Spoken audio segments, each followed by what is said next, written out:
emotional, so be emotional. You can't take credit. You can't speak up. You can't be so ambitious. You can't break records. You can't have any fun. You can't make demands. You can't be proud. You can't keep score. You can't stand out. Whatever you do, you can't win. You can't win. What an interesting message that Nike was sending young women. Girl, don't even try. You can't win in this world of toxic masculinity. The patriarchy is holding you down. Nike was basically telling young women that masculinity was the enemy. You can't win because of sexism. You can't win because of misogyny. If you're a huge, embarrassing failure as a woman, it's not your fault. You are the ultimate victim. If you're struggling to succeed, if you didn't make the girls' basketball team in high school, it's not because you're not any good at basketball. It's because masculinity was holding you down. Hell, in schools that allow boys to pretend to be girls, that's probably true. And I guess Nike should be given a little bit of credit for using actual women in that commercial. Do you guys remember when Dylan Mulvaney was the face of Nike? Hey boys, it's me, Bobby D. I know when you see me in my sports bra, I know all the boys are thinking, just do it. My milkshake brings all the boys to the yard.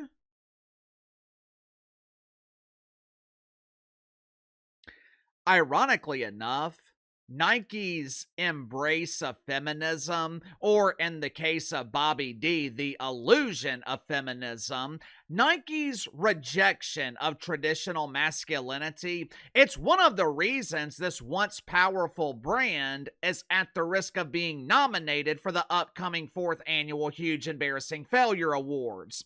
I mean, when Colin Kaepernick is the masculine face of your brand, you have a serious problem. Your entire marketing department needs to be fired.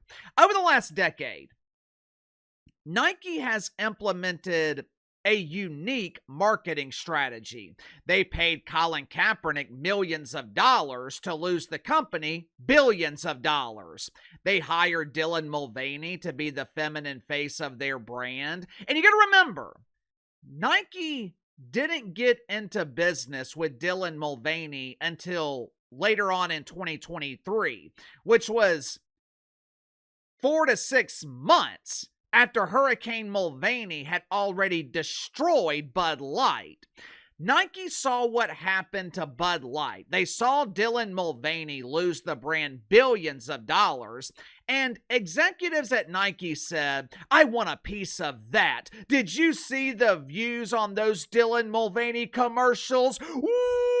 Wowzer! This young woman is a huge star!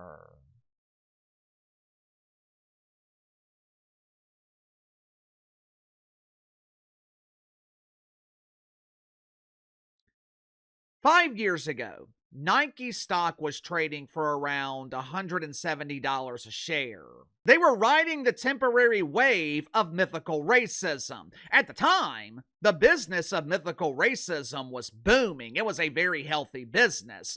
People who couldn't draw flies to a fresh turd on TV, Bomani Jones, the originator of the term huge embarrassing failure, Clinton Yates, Joy Reid. After decades of so-called oppression, corporate America was giving them massive paychecks. They were giving millions of dollars to people who lacked the ability to get a return on that investment. But for a short while, the business of mythical racism was thriving. Of course, the problem with the industry of manufactured racism, the foundation of the business was based on a gimmick.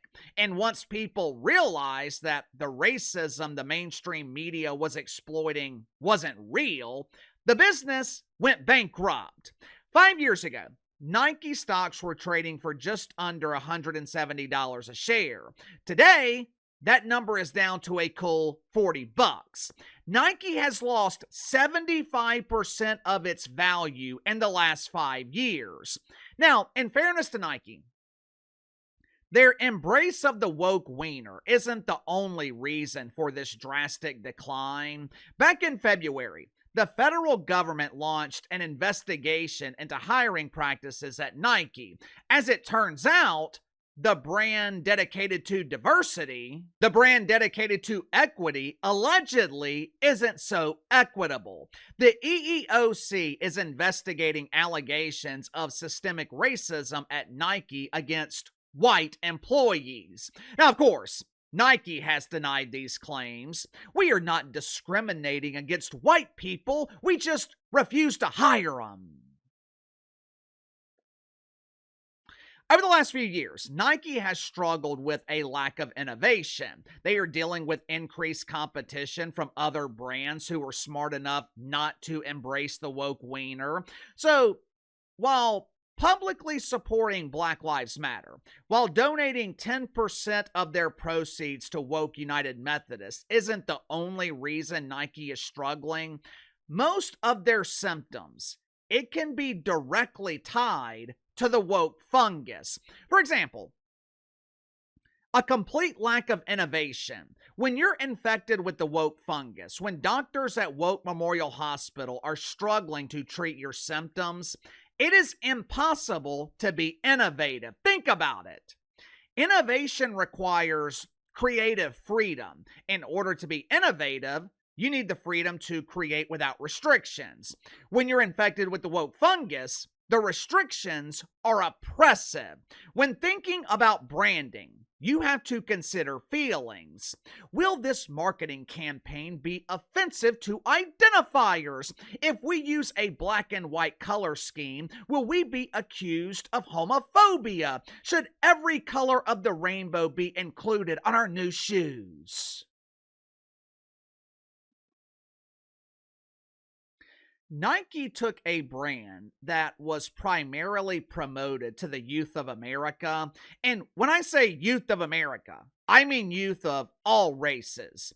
Nike took that brand and they started promoting it to certain demographics. With Colin Kaepernick, they were focusing on black culture. Uncle KC, Michael Jordan was the face of Nike for decades, and white kids were wearing his shoes. Yeah, but the messaging with Michael Jordan was completely different. The messaging with Michael Jordan was, dare I say, inclusive. With Colin Kaepernick, Nike was essentially telling white kids and their parents, you're racist. When they partnered with Dylan Mulvaney, they shrunk their potential customer base even further. But the main problem wasn't who Nike was focusing on. The main problem was who Nike was alienating, which was 70, 75, 80% of the country. Kinda hard for a retail brand to survive when you're alienating the vast majority of your customers. And it's damn sure impossible to survive when you're alienating their parents, because the parents are the ones with the money. Now, according to LeBron James, there is a solution to Nike's problem. Watch for yourself. You got to get back into the roots.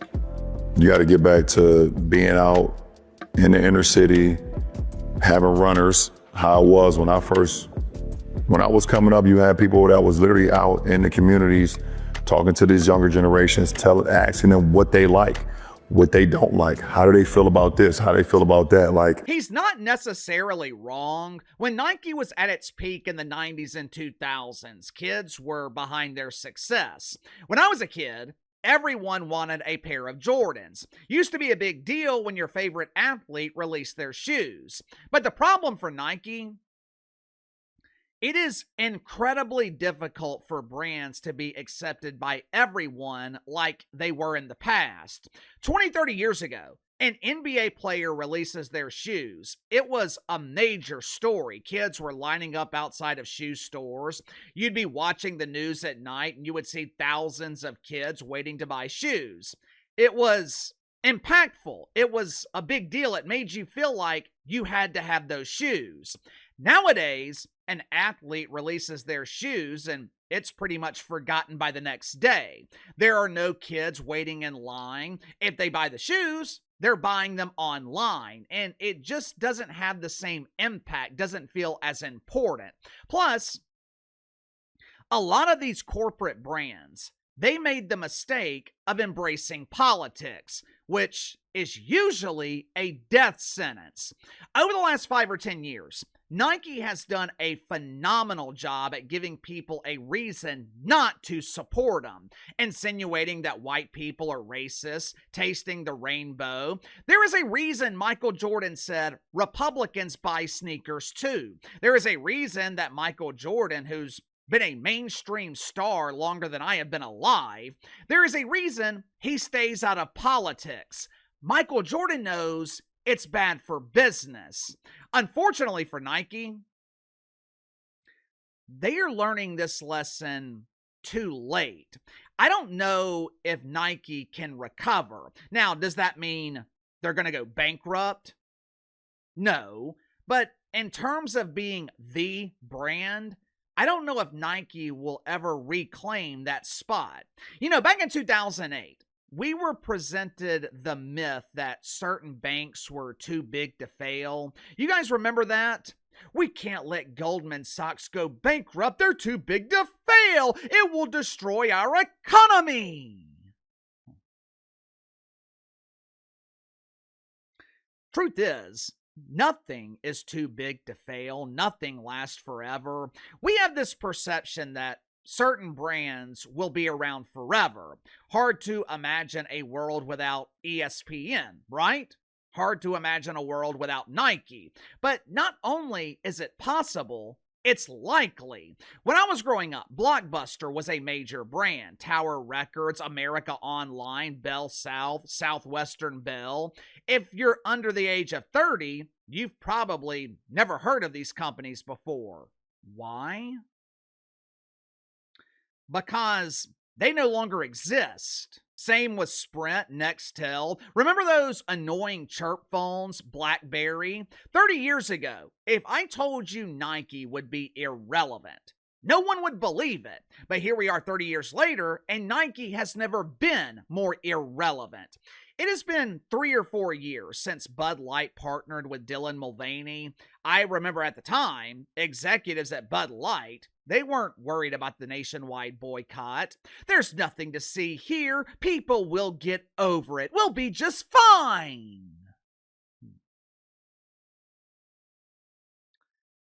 For decades, Bud Light was the top-selling beer in America. They embraced the woke fungus, and Bud Light has never recovered.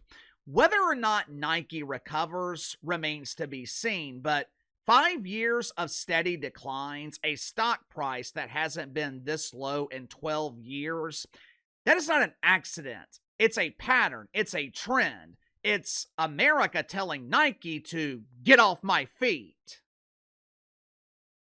Sound off in the comments below. I'll see you guys later.